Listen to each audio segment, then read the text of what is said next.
E agora, você acompanha pela Rádio Rio de Janeiro o programa Estudo das Obras de André Luiz. Vamos refletir sobre o livro Nosso Lar. Produção e apresentação, Tereza Cristina e Marco Antônio. Olá, ouvintes da Rádio Rio de Janeiro. Começando o nosso programa do estudo do livro Nosso Lar, que foi psicografado por Francisco Cândido Xavier pelo espírito de André Luiz. Amigos ouvintes da Rádio Rio de Janeiro, a emissora da Fraternidade, é com muita alegria que mais uma vez retornamos aqui, a fim de darmos a continuidade no estudo da vida do mundo espiritual através da obra Nosso Lar, que foi ditada pelo espírito André Luiz. E nós continuamos no capítulo 25, nos alvitres que Dona Laura dá a André Luiz, nos avisos, nos conselhos, já que ele vai iniciar efetivamente o seu trabalho na colônia. Né? No estágio, né? No estágio, né? E aí, no último programa, nós conversamos sobre o que ela disse para ele não se limitar a observar. Em vez de só da curiosidade, para ele meditar no trabalho e se atirar a ele na primeira ocasião que ofereça sempre. Então, para ele compreender o valor do trabalho, porque nos dizendo que através da compreensão do trabalho no bem, né? Nós estamos falando do trabalho útil, ocupação útil, trabalho no bem. Através da compreensão do que nós estamos fazendo, isso só vai nos beneficiar. Né? E que dizendo também a ele que para ele aprender uma citação muito interessante que ela diz, para ele aprender a construir o seu círculo de simpatias. Isso aí é muito importante, porque a ajuda no plano espiritual nós temos sempre. Mas quanto mais simpatia nós angariarmos, melhor para nós, melhor para o nosso espírito. Nós demos o exemplo do livro Ação e Reação, em que no seu capítulo 16, intitulado Débito Aliviado, o personagem, o Adelino, ele tem uma doença, parece ser fogo selvagem, e no plano espiritual as pessoas pedem por ele. E aí o instrutor, os guias falam, não, ele merece de nós especial carinho porque ele pensa primeiro nas necessidades dos outros. Então ele fala isso e isso é uma realidade. É o que também nós citamos no Evangelho segundo o Espiritismo, do Cristo Consolador, no capítulo 6, no item 5, em que o Espírito da Verdade, ele diz que homens fracos, falando de nós, que compreendei as trevas das vossas inteligências, quer dizer, inteligente, mas fraco. Porque usa a inteligência para o lado errado. A inteligência é um patrimônio, como o André Luiz já tem, conquistado por ele, o esforço próprio. Mas aí precisa de um direcionamento. E na mensagem o Espírito de Verdade continua dizendo que para não nos afastarmos do facho que a clemência divina nos coloca nas mãos, clareando o nosso caminho, que é o Espiritismo, que é o trabalho no bem com o raciocínio da doutrina, e nos reconduzir ao regaço de Deus. Quer dizer, aprender a obedecermos a Deus. Não fazemos como o filho pródigo, que nós fazemos, né? Desperdiçando o ensinamento, a convivência com o pai, para ir comer com os porcos, né? Que é o que está na parábola que Jesus nos enviou. Então, continuando aqui, nós estamos no parágrafo 15. Lá pelo meio. Lá pelo meio, agora Vamos é no lá. meio. E aí... Ministério. Não. Vamos começar somente, aí. Não, mas eu queria só voltar nessa última frase, porque no último programa a gente só falou dela e não comentou. Somente o trabalho digno confere ao espírito o merecimento indispensável a quaisquer direitos novos. Comentamos um pouco, sim. Mas tem uma citação muito interessante no livro Céu e Inferno, na segunda parte de Espíritos Endurecidos, em que Allan Kardec coloca no capítulo 7, Angéle. O francês eu não sei ler direito, mas vamos lá. Angéle, uma nulidade sobre a Terra. Ele coloca, muito interessante, em que o espírito ele é evocado para o aprendizado, e aí aí Allan Kardec pergunta se ela se arrepende das faltas. Ela diz que não. E também diz que não sofre. E aí, que falta faz? Qual é a falta que ela tem? Ela fala que tem falta de paz. Ao mesmo tempo que ela diz que não sofre, ela tem falta de paz. E aí ela vem relatando a situação dela e tal. E ele pergunta assim: qual a vossa posição social mediana? Foste casada? Sim, fui esposa e mãe.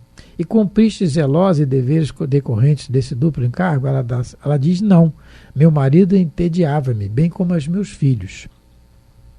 E de que modo preenchestes a existência? Divertindo-me em solteira e enfadando-me como mulher.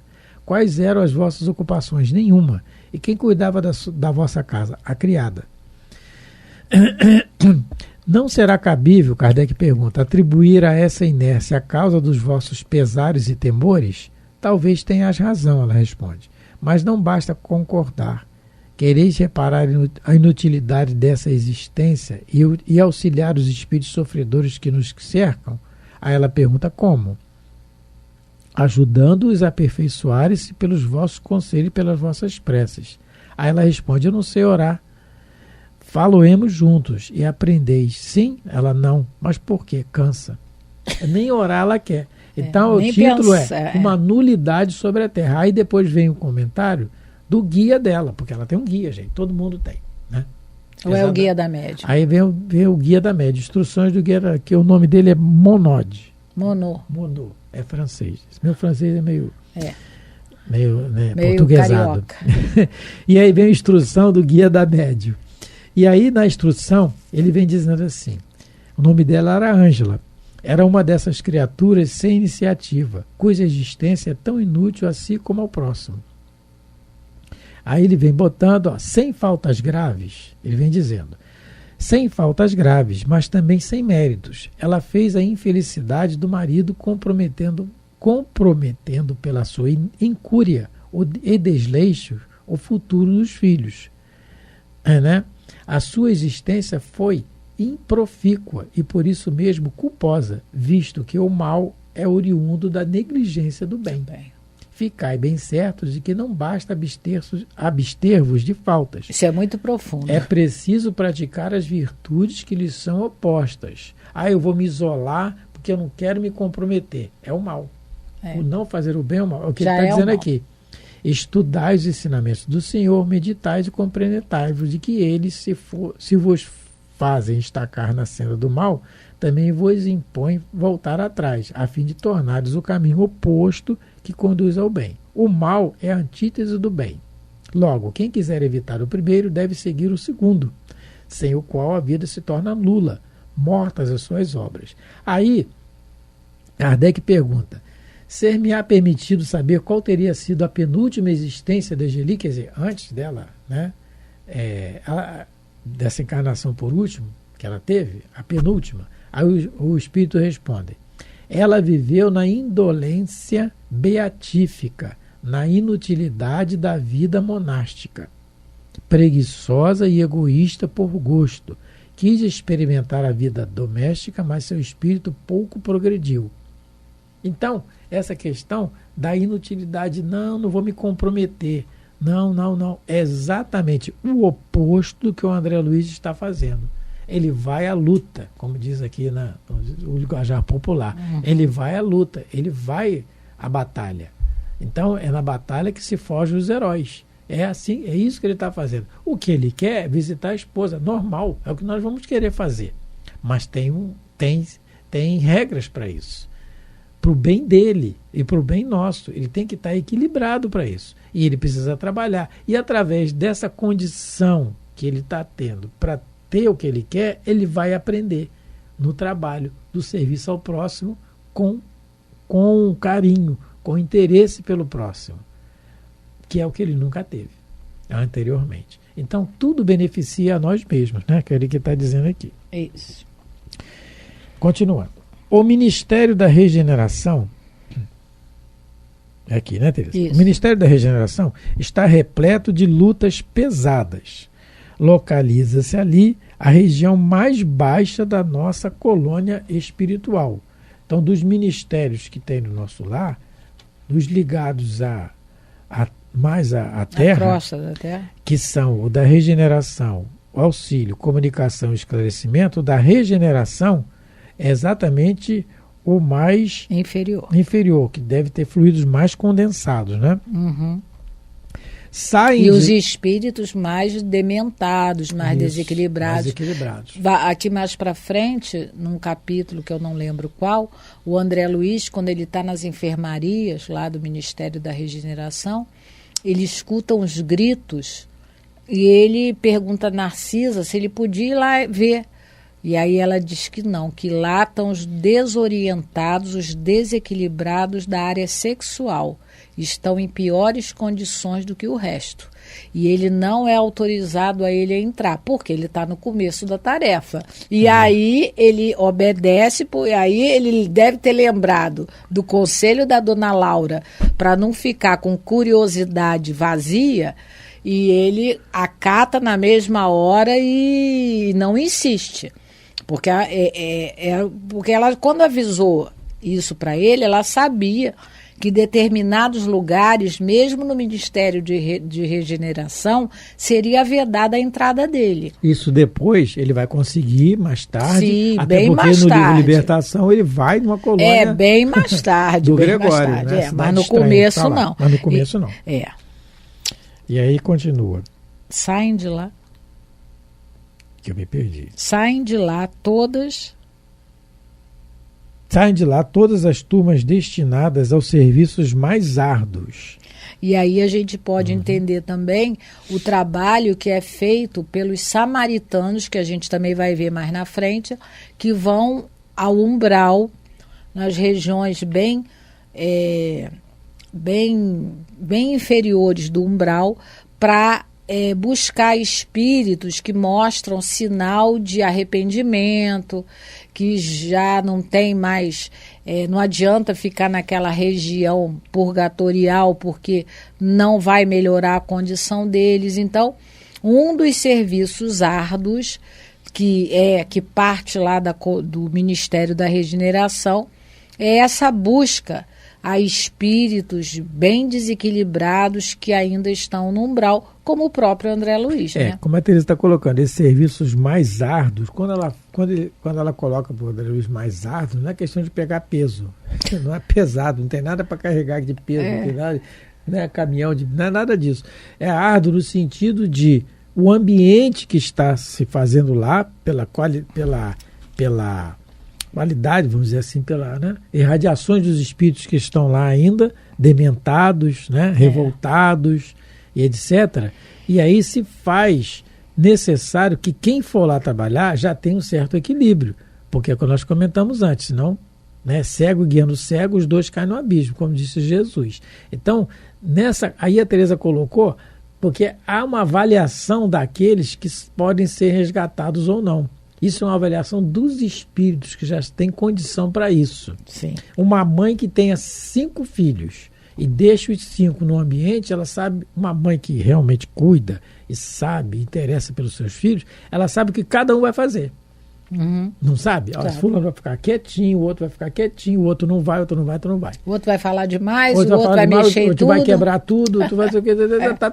Ela sabe, se nós que somos inferiores já temos, pela convivência, claro, que quem vem filho de alguém, normalmente não é a primeira vez que vem convivendo, mas temos essa percepção, imagina os espíritos superiores. Então eles têm livro Libertação. A Matilde, ela pede ao Gúbio para ir lá na Cidade Estranha, e o Gúbio leva o André Luiz e o Eloy para o aprendizado deles, ela pede ao Gúbio para ir lá conversar com o Gregório, porque há 50 anos, meu Deus, isso é maravilhoso. Há 50 anos ela sente já um cansaço dele de fazer o mal. Cansaço assim no sentido de já não tem mais tanto empolgar, prazer. Não dá mais tanta satisfação a ele de fazer aquele mal. Ela sente isso florescendo nele há 50, não é 5 dias, não, nem 5 semanas, 50 anos. Aí ela envia lá na hora certa. Por que ela não enviou 50 anos antes? Porque ela sabe que o momento era aquele e ela acerta.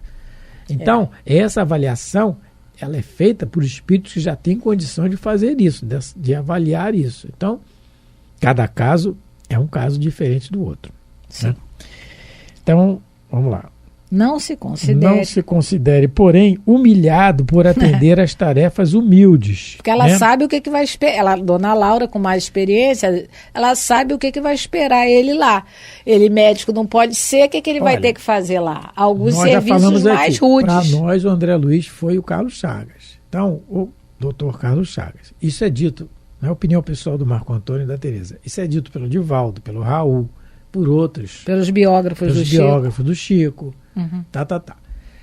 Olha, mesmo que ele não tenha sido... Ele foi um médico muito inteligente. Porque é dito isso lá no início do livro. E é um médico, gente, da década de 30, 20. Não era qualquer um que era médico, não. Não era, não. O vestibular era complicado. Então era complicado. É o doutor André Luiz, ou doutor. Então era, né, alta sociedade. Aulas em latim. Só Bezerra de Menezes, que larga tudo para atender os pobres e se torna espírita, meu Deus, sabe o que ele passou, mas aí é outro espírito. Mas o André Luiz é o doutor. Então ela sabe disso. Apesar do entusiasmo dele, ela vai aconselhando, olha, não se considere humilhado por atender a tarefas humildes. Isso cabe a nós. Porque quando nós nos tornamos espíritas, nós temos um conhecimento mais aprofundado de Jesus. Quer dizer, a gente pode até se atrever a dizer esse conhecimento mais aprofundado de Jesus, se é que a gente, né, não tem condição de aprofundar no conhecimento de quem é esse espírito. Mas dizendo o Espiritismo dizendo a nós que é o construtor da Terra, o ser mais perfeito que Deus nos oferecer para ser modelo e guia. Olha, construtor da Terra. No livro A Caminho da Luz, o Emmanuel relata isso, uma beleza singular, dizendo, poeticamente, que ele tira a massa solar e constrói o planeta. Pela mente. Não pegou martelo, bigorna, serrote, não pegou nada disso, não ponteiro. Não é isso, é pela mente, pelo raciocínio. Ele sabe quantas camadas de gases a Terra tem no seu percentual, para que nós tenhamos vida aqui. As eras glaciais que passaram com o tempo, tendo a necessidade delas para que nós tivéssemos um ambiente como temos hoje de vida. Que espírito é esse? Que conhecimento é esse? A distância do satélite, da Lua, que nós estamos no nosso satélite. Se ele chega mais perto, as marés sobem, a gente não tem condição de vida. Pouco mais perto. O Sol, a nossa distância do Sol, que não pode chegar mais perto do Sol porque a gente torra.